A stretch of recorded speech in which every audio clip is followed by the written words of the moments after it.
justement pour illustrer cette histoire de temps de reprise après une chirurgie du rachis,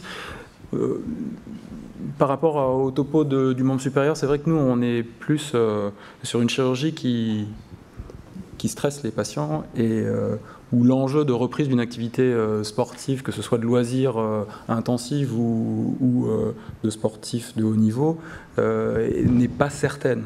Donc moi je voulais vous illustrer autour d'un cas la possibilité de reprise d'activités sportives exigeantes et puis faire un tour de bibliographie sur qu'est-ce qu'il est possible d'envisager, qu'est-ce qu'on peut dire aux patients quand ils sont opérés du rachis, est-ce que ça va être possible qu'ils reprennent une activité sportive de haut niveau.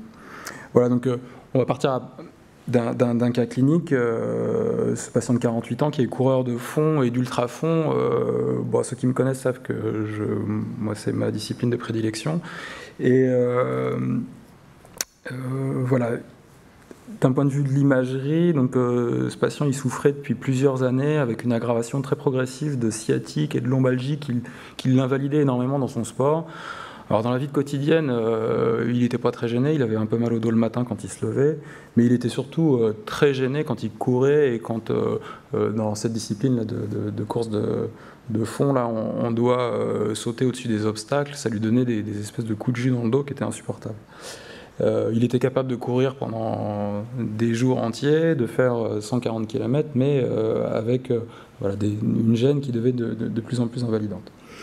Donc sur l'IRM que vous voyez là, il a donc un spondylolisthésis par lysismique dont le docteur Thomas nous parlera tout à l'heure, qui la plupart du temps reste asymptomatique jusqu'à ce que le disque dégénère.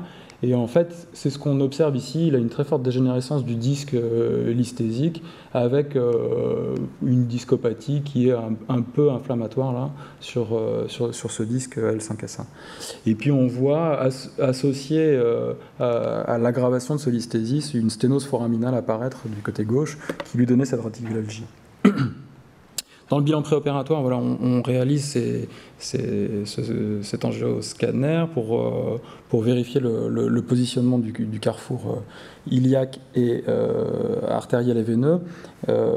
Et tout ça pour vous illustrer quel type de chirurgie on a mis en place. Là encore, depuis maintenant une dizaine d'années, pour ces spondylolisthésis par lyse.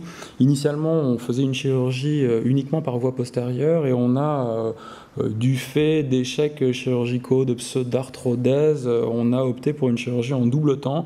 Alors avec une chirurgie par voie antérieure combinée à une chirurgie par voie postérieure, ce qui paraît être une chirurgie relativement lourde, mais ce qui finalement donne un taux de satisfaction qui est dans notre expérience excellent, et surtout un taux de consolidation qui s'approche voilà, des 90-92%, ce qui est vraiment pour nous un bon résultat en termes de consolidation.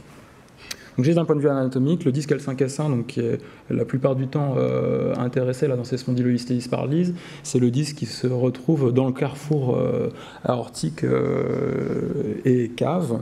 Donc on l'aborde par voie antérieure dans une position qu'on appelle la position française, là, les pattes écartées, et on réalise soit une voie d'abord verticale ou une voie d'abord transversale. C'est une chirurgie qui est totalement avasculaire. On passe dans un espace qui est l'espace rétropéritonéal, donc on dissèque juste derrière les muscles droits, et puis ensuite on aborde l'espace rétropéritonéal. On n'a pas besoin de beaucoup d'outils, on met en place cet écarteur circulaire, ce qui nous permet d'avoir une vision de très bonne qualité là, sur le disque en question. On enlève ce disque-là, on fait un curetage des plateaux et on met en place ce qu'on appelle une cage avec, pour nous, de la greffe osseuse qui nous permet d'assurer une consolidation peut-être plus rapide qu'avec les autres techniques. Et dans le même temps, on fait le temps postérieur qui nous permet une fixation postérieure complémentaire et un avivement postérieur complémentaire, ce qui assure donc une fusion, à terme, une fusion à la fois dans l'espace intersomatique et une fusion postéro-latérale. Voilà. Ça, c'est les radiographies post-opératoires, donc la cage, son système d'ancrage, la greffe osseuse qui est un peu grisée, et puis en arrière, les vis et on voit que l'arc postérieur n'a pas été enlevé, on ne fait pas de libération nerveuse, on compte sur la distraction pour obtenir une libération. Et le fait de laisser l'arc postérieur, ça nous permet d'avoir cette greffe. Voilà, pour la petite histoire, ce patient, bon, je l'avais revu en consultation, il allait bien, je l'avais plutôt freiné parce que au 3e mois, il voulait se remettre à courir, là, et je lui avais demandé de différer jusqu'au 6e mois, et puis après, je l'avais revu en consultation à 1 an pour vérifier que tout était OK. J'avais vu les radios que vous aviez là, et il allait plutôt bien. Et puis, moi, je continue ma petite vie, et en octobre dernier, en octobre, il y a 1 an, on se retrouve avec les copains là pour aller courir. C'est à Fontainebleau, c'est un bon parcours, là, ça fait presque 60 km. Bon, c'est une bonne bavante, quoi. Un samedi matin, un peu comme aujourd'hui, on se lève à 5 h, on va à Fontainebleau, on va courir pendant 7 heures. Et puis voilà. Et puis, 7h23 plus tard, le gars, je le vois pendant la course, il me dit, il me tape sur le dos, salut doc, comment ça va? Et puis il me double. Et puis on se retrouve, moi un peu déshydraté, fatigué, et puis lui tout sourire à l'arrivée.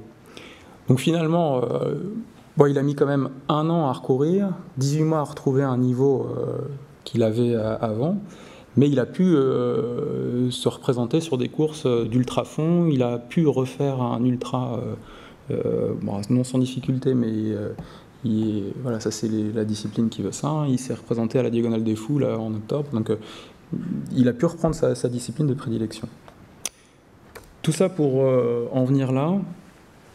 J'ai fait une très courte revue de la bibliographie, et voilà ce que vous pourrez retenir pour dire à vos patients. En gros, après nos chirurgies du rachis lombaire qui paraissent être des chirurgies relativement lourdes, on peut quand même, pas garantir, mais dire aux patients qu'ils ont un bon espoir de reprendre au niveau qu'ils avaient avant.